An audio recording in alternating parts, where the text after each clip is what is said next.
पढ़ने जा रहे हैं chapter number 2 dual effects of transaction. ठीक है, जिसमें पहले हमें उसका बेसिक जानना होगा कि बेसिक ड्यूअल इफेक्ट करने से पहले हमको पता होना चाहिए कि अकाउंट्स के क्या क्या रूल्स हैं। तो पहले एक बात ध्यान रहे, अकाउंट में हमेशा इकोनॉमिक ट्रांजैक्शन रिकॉर्ड होते हैं, नॉन इकोनॉमिक ट्रांजैक्शन रिकॉर्ड नहीं होते। तो सबसे पहले तो हमें जानना पड़ेगा कि ये इकोनॉमिक ट्रांजैक्शन है कि नहीं। समझो, किसी भी चीज को करने से पहले पता होना चाहिए कि ये चीज इसमें रिकॉर्ड होती है कि नहीं। तो सीधी सी बात है, अगर नॉन इकोनॉमिक ट्रांजैक्शन हुआ तो उसे तो हमें इसमें रिकॉर्ड ही करना नहीं है। अगर इकोनॉमिक ट्रांजैक्शन होता है तो उसको हम रिकॉर्ड अकाउंट्स में करेंगे, वरना नहीं। तो पहले देखते हैं इकोनॉमिक ट्रांजैक्शन का डिफाइन क्या है। Those transaction in which money is exchange, ऐसा ट्रांजैक्शन जिसमें मनी एक्सचेंज हुआ है। मतलब जैसे कि आपके वहां कोई ग्राहक आया और उसने आपको 500 रुपए दिए और आपने उसको सामान दिया, मनी एक्सचेंज हुआ। ठीक है, तो इसको बोलेंगे इकोनॉमिक ट्रांजैक्शन जिसमें मनी इन्वॉल्व हुआ। दूसरी कंडीशन है और गोइंग टू रिसीव और पेड इन फ्यूचर। और एक बात और ध्यान रहे, जैसे कि एक आपके वहां कस्टमर आया और उसने आपके वहां से 500 रुपए का सामान लिया, पर आपको बोला भैया मैं पैसे आपको 4 से 5 दिन बाद दूंगा। समझो, आया आपके वहां और उसने सामान लिया और उसने बोला आपको मैं पैसे 4 से 5 दिन बाद दूंगा, तो भी ये इकोनॉमिक ट्रांजैक्शन है, क्योंकि इन फ्यूचर हमको वो पैसा तो मिलने ही वाला है ना।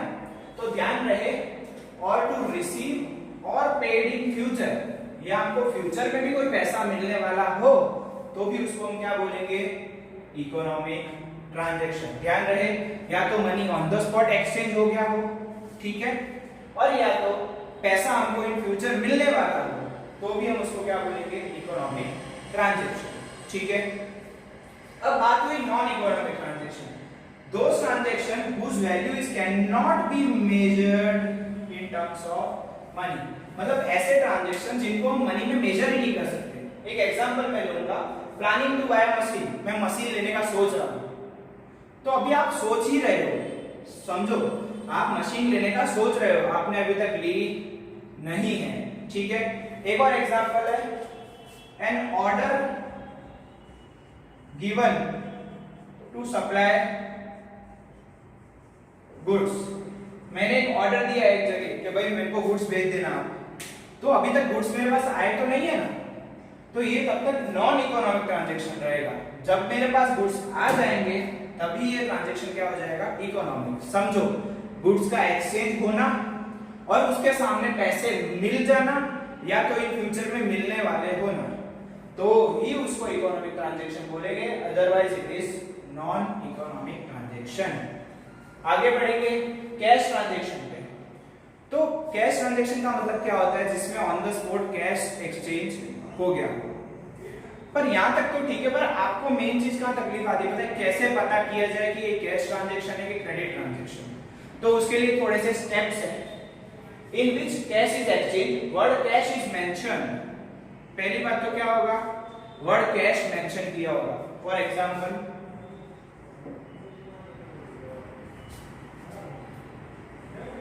Purchase goods of ₹2000 in cash.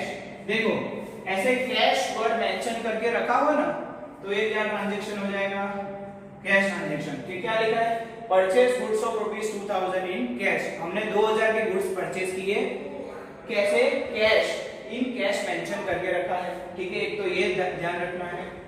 दूसरा, if the word cash is not mentioned and name of person is also not mentioned, इसका भी एक एग्जांपल देखेंगे।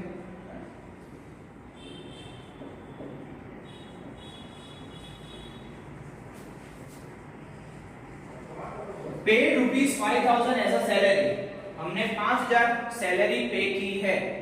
इसमें किसी का नाम मेंशन नहीं, कोई भी इंसान का नाम मेंशन नहीं है, ना ही यहाँ पे कैश वर्ड मेंशन है, यहाँ पे कैश वर्ड भी मेंशन नहीं है। तो हम क्या समझेंगे पता है, कि ये भी कैश ट्रांजैक्शन है। क्यों, क्योंकि यहाँ पे पेड वर्ड स्पेसिफाई किया हुआ है। पेड का मतलब क्या होता है, हमने ऑलरेडी पे कर दिया है। ठीक है, तो ध्यान रहे यहाँ पे किसी का नाम भी मेंशन नहीं होना चाहिए, ठीक है ना। अगर नाम मेंशन किया होगा तो वो क्या हो जाएगा, क्रेडिट ट्रांजैक्शन हो जाएगा, ठीक है। थर्ड नंबर देखो, if cheque word is mention, देखो अगर ऐसा हुआ paid ₹5,000 थ्रू चेक, तो बेटा हमेशा ध्यान रहे चेक यहाँ पे हम कैश ट्रांजैक्शन ही गिनते हैं। In accounting cheque is also considered as a cash transaction. तो चेक भी लिखा हुआ हो ना तो भी बेटा वो क्या है, कैश ट्रांजैक्शन है। तो ये 3 पॉइंट आप मेंशन कर लो अच्छी तरह, ठीक है। इससे हम आइडेंटिफाई कर सकते हैं कि वो कैश ट्रांजैक्शन है या क्रेडिट ट्रांजैक्शन। स्टूडेंट्स अब हम देखेंगे क्रेडिट ट्रांजैक्शन को कैसे आइडेंटिफाई किया जाए। क्रेडिट ट्रांजैक्शन का मतलब होता है ऐसा ट्रांजैक्शन जिसके पैसे हमको या तो भी मिले नहीं है या तो हमें उसके पैसे देने हैं, मतलब हमने बाकी में सामान लिया हुआ है या दिया हुआ है किसी को, ठीक है। तो इसको कैसे आइडेंटिफाई करते हैं, name of person is mentioned. इसमें क्या होता है, पर्सन का नेम मेंशन करके रखा होता है। For example purchase goods of ₹5,000 from Rajesh, देखो यहाँ पे नाम देके रखा हुआ है ना, इससे मुझे पता चलता है कि ये ट्रांजैक्शन कैसा है, credit transaction. Again I am repeating, जहां पे नेम मेंशन करके रखा हो, purchase goods of ₹5,000 from Rajesh, किसी का नेम मेंशन किया हो, मतलब जिससे हमने खरीदा उसका नेम मेंशन करके रखा हो, तो वो कैसा ट्रांजैक्शन हो जाएगा, क्रेडिट ट्रांजैक्शन। एक बात और थोड़ी गौर करने वाली है, purchase goods of ₹10,000 from Mahesh in cash. अगर ऐसा लिखा हो purchase goods of ₹10,000 from Mahesh in cash, तो बेटा थोड़ा सा यहाँ ध्यान रखना, यहाँ पे कैश वर्ड मेंशन किया हुआ है, बताया हुआ है कि हमने महेश से गुड्स खरीदे पर कैश में, तो ये ट्रांजैक्शन फिर हो जाएगा कैश, ठीक है। मतलब क्रेडिट के लिए क्या एक कंडीशन है, नेम मेंशन किया होना चाहिए और वर्ड कैश मेंशन नहीं होना चाहिए। जैसे पहले ट्रांजैक्शन में है purchase goods of ₹5,000 from Rajesh, name mention करके रखा होगा बट कैश वर्ड वहां पे मेंशन नहीं होना चाहिए, ओके स्टूडेंट्स। तो अब हम देखेंगे टाइप्स ऑफ अकाउंट्स, मतलब कैसे कैसे अकाउंट्स के टाइप होते हैं। टोटली 2 टाइप्स होते हैं, personal account and impersonal account. उसमें पर्सनल अकाउंट में होता है establishment of relation between any person and business, मतलब जब कोई पर्सन के साथ आपकी रिलेशनशिप एस्टैब्लिशमेंट हो। फॉर एग्जांपल कोई आपके पास से उधार में सामान लेके गया, तो यहाँ पे आपका और बिजनेस का रिलेशन एस्टैब्लिश हुआ, मतलब वो इंसान का और बिजनेस का एक रिलेशन एस्टैब्लिश हुआ। तो हमेशा ध्यान रहे कभी भी कहीं रिलेशन आता हो, मतलब कहीं बिजनेस का किसी बिजनेस के साथ या कोई बिजनेस का कोई पर्सन के साथ रिलेशन होता हो, तो वो क्या बोलेंगे, उसको हम पर्सनल अकाउंट। ये अकाउंट की खासियत है, इसमें मोस्टली केसेस में क्या होता है, नेम मेंशन करके रखा होता है। ये अकाउंट की क्या खासियत है, इसमें मोस्टली नेम मेंशन, मैं ऐसा नहीं बोल रहा हर बार नेम मेंशन किया होगा, मोस्टली नेम मेंशन होता है, ठीक है।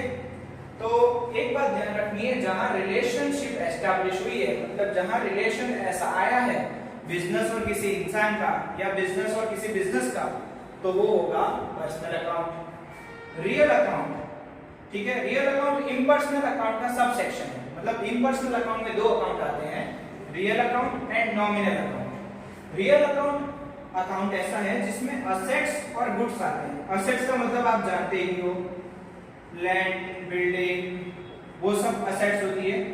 गुड्स का मतलब आपका सामान, हिंदी में मैं आपको बताऊं तो ऐसा सामान जो आप खरीदते हो अपने बिजनेस के लिए। फॉर एग्जांपल आपने जो स्टेशनरी का बिजनेस है तो आप पेंसिल, रबर और वो सब चीजें खरीदोगे, तो वो भी किसमें इंक्लूड होता है, रियल अकाउंट में। ध्यान रहे रियल अकाउंट में असेट्स और goods. Nominal account, nominal account भी इम्पर्सनल अकाउंट का टाइप है, अंदर ही सब सेक्शन है इसका, जिसमें एक्सपेंसेस और loss and income and gain record होती है। मतलब आपके जो भी खर्चे होते हैं वो, आपको जो भी इनकम होती है वो, फिर आपके जितने लॉस होते हैं वो, ठीक है, वो सब की सब चीजें इसमें रिकॉर्ड होती है नॉमिनल अकाउंट। ध्यान रहे, मैं रिपीट कर रहा हूं, पर्सनल अकाउंट मतलब जहां रिलेशनशिप एस्टैब्लिशमेंट होता हो, रियल अकाउंट जिसमें असेट्स और गुड्स आते हैं, ठीक है, एंड नॉमिनल अकाउंट जिसमें एक्सपेंसेस, लॉस और इनकम रिकॉर्ड होते हैं। Okay, thank you for listening. यहाँ पे चैप्टर 2 की थियरी खत्म।